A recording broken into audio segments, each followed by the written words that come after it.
яздя още от малка и не знаех, че в София има такава възможност. И когато преди 3 години и половина разбрах, че в София има конна база и моята приятелка Теодора язди тук, веднага реших да се възползвам от тази възможност и така се запознах с конна база Хан Аспарух, моята любима треньорка Цвети и господин Зорничко Попов.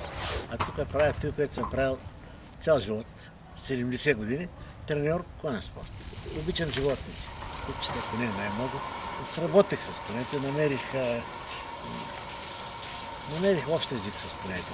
Определено спорта натоварва цялото тяло и така, ако човек е редовен и тренира упорито, действително може да почувства физическа промяна, но според мен е много по-важна емоционалната, защото възможността да контактуваш с тези животни определено ти дава спокойствие и човек става по-балансиран и свързан с природата.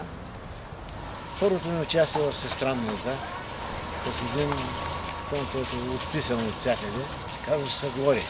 При раждането майка е умряла. И тя е отраснала между другите кончета и при техните майки.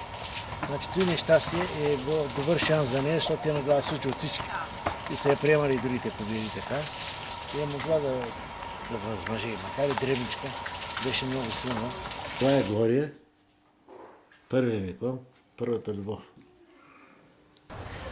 С най-голямо удоволствие бих препоръчала конния спорт на всеки, който има желание да се движи и иска да контактува с животни. Пак казвам, тук няма възрастови ограничения, дори човек на 38 години, както съм аз, има възможност да спортува абсолютно пълноценно.